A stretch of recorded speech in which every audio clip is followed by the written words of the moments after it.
So, doon na ako lumapit sa kapatid ko na, syempre nagtanong na ako na, iba yung perspective pa rin eh. Lalaki siya eh, 'di ba? Ano yung pwedeng Anong sinabi niya tungkol dun? siya? Hindi, si Ogie. Siya yung kapatid ko. Sorry. Nabigyan ako eh. Dito. Kapal kasi nung Si charot. Onin, si Onin. Si Onin. Anong sinabi Anong niya sinabi ni Onin? Nung nagsumbong siya sa'yo, ano yung ibang perspective mo? Ano yung sinabi mo Hindi. sa kanya? Yun na talaga eh. Kasi, syempre, Anong yun na talaga?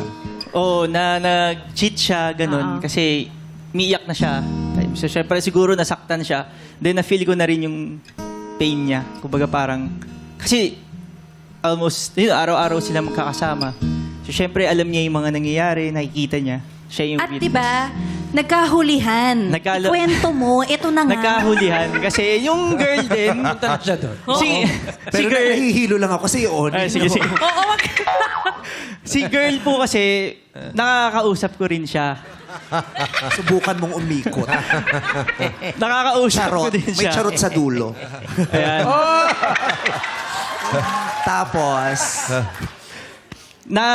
Nakakausap ko din kasi si girl. Parang, ano lang, parang yung... Chat, ganyan. ganyan. So, nagkakilala kasi kami nitong first boyfriend ko through his best friend na dancer din. So, ngayon, nakaka-chat niya ngayon si dancer na best friend. Yung girl. Yung girl. Time na yun. Tapos, parang yun nga, nagkahulihan na parang... Yun nga. Lagi sila magkasama. Lagi sila magkasama. Tapos Nakikita na sa yung boyfriend nga niya. Yung Hanggang ex sa nga niya nagtanong na siya. so ikaw ang nakabuking. Yes. Nabuking mo din. Oo, nag-book Bilang na din. kuya, tapos yung kapatid mo babae pa, anong may alma? Anong ginawa mo? Hindi ko siya kagad kinonfront in personal, pero minessage ko siya. So, syempre galit ako. Anong sinabi mo? Mahaba eh. Parang, syempre, nandun yung parang sabi mo na... Basta sobrang galit ako nun kasi As a nakita protective kuya. Yes, sobrang protective kasi ako sa mga kapatid ko na parang... So inaway mo sa text? Ganun inaway din. ko sa text, through text, na sabi ko, huwag ka nang punta dito kasi pupunta yun ng bahay eh. So, huwag na siya pupunta, huwag lang kita makikita. Sabi kong ganun. Pero syempre, hindi ako pupunta dun sa show niya kasi makikita ko siya eh. Oo. So, ayun.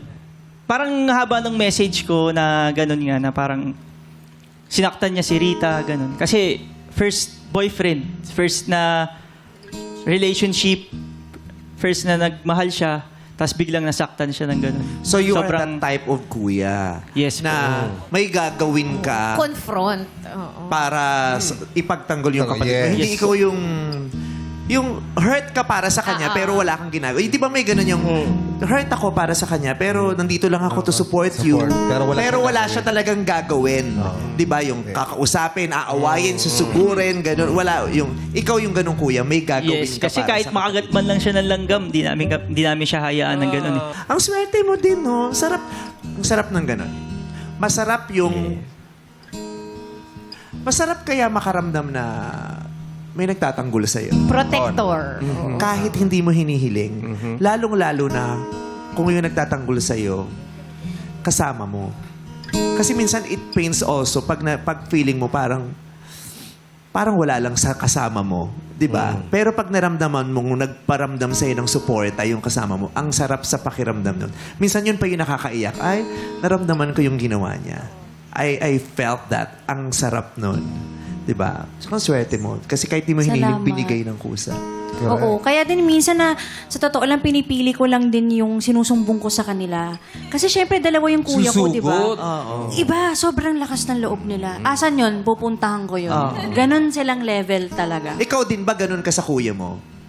Na medyo natatakot ako. Kasi malaki ang respeto ko sa kanila. Ako yung, kung halimbawa may relationship sila, hayaan ko na sila yung mag-figure out nun. Ayokong as much as possible na makikialam ako unless hingin nila yung tulong ko.